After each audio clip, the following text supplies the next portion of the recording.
Hey, Dreammace here. Welcome to the channel that is everything Xbox Game Pass. Today we're doing a final review for Teenage Mutant Ninja Turtles Shredder's Revenge.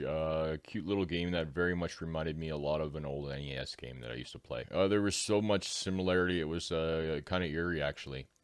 But I will give you how I go about scoring the game out of 10, and then I will go about scoring the game out of 10 for you there with some footage running in the background.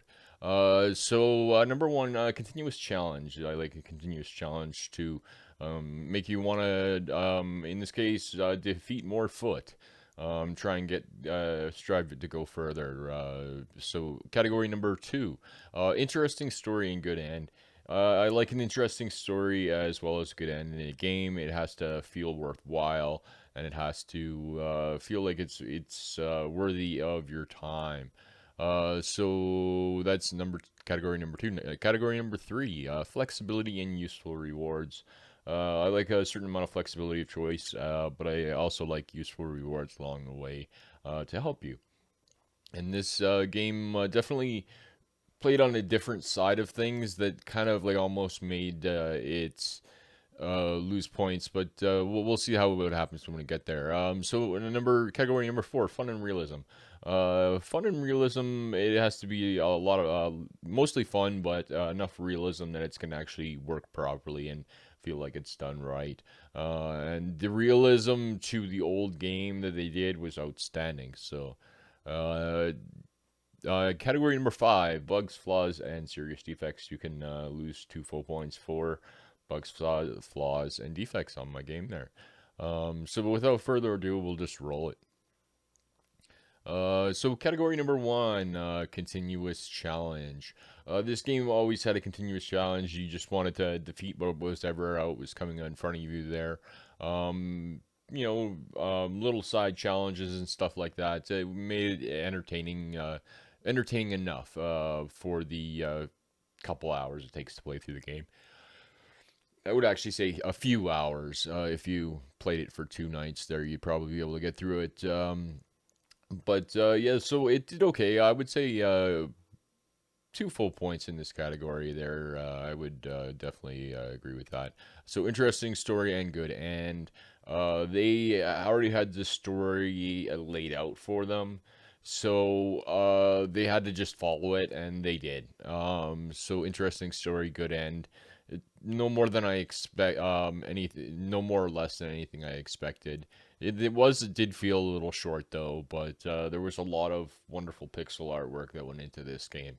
I actually extraordinary pixel artwork that went into this game. I'll have to say that it was just outstanding.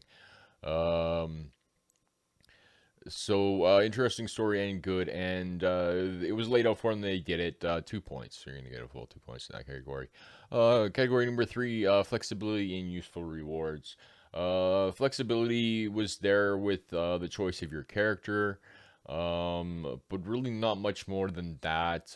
Useful rewards were there in the form of infinite power and uh, pizzas and stuff like that would come down, but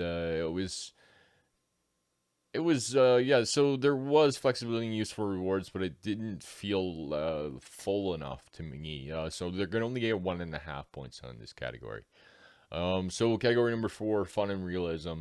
It was fun and real in both regards because they pulled off of an old school NES game. I don't recall the name of it, but it was almost exactly this game. It was like, almost they decided to copy it. It felt like at some points, you fall into a little sewer drain. Where are the lights? Who turned out the lights? That's word for word what they had in the original NES game. Fun and realism, I would say full 2 points in that category. Bugs, flaws, and defects. I did run into a bug that hit me 3 times. I had to restart twice. One I was able to cut out, and the other one what happened midway through, and I just kind of went with it. But it was a result of receiving the achievements for the game. As soon as I got an achievement, both everything just like locked up solid on me. Did it a couple of times. Um, later on, as I played through it a little bit more, it would only freeze my screen. It wouldn't full on crash the game. So check into your achievements if you're looking to try and fix that. But there was bugs, flaws, and defects. So 1.5 out of 2 in this category.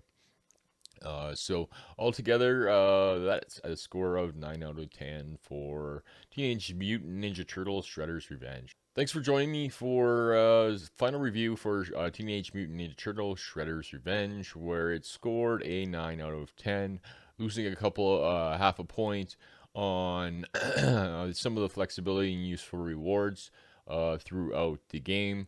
As well as some of the bugs that I had associated with the achievements that would crash my game or make it freeze suddenly for me there. I quite enjoyed it. The pixel art is outstanding. It kind of makes me wish that I had art as part of my scoring.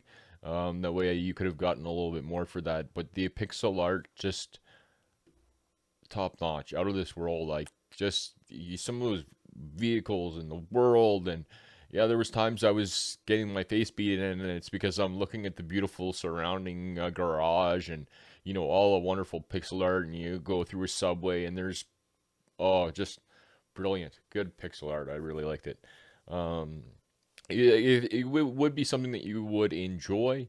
It is a fun little game there, very much like an old school NES game.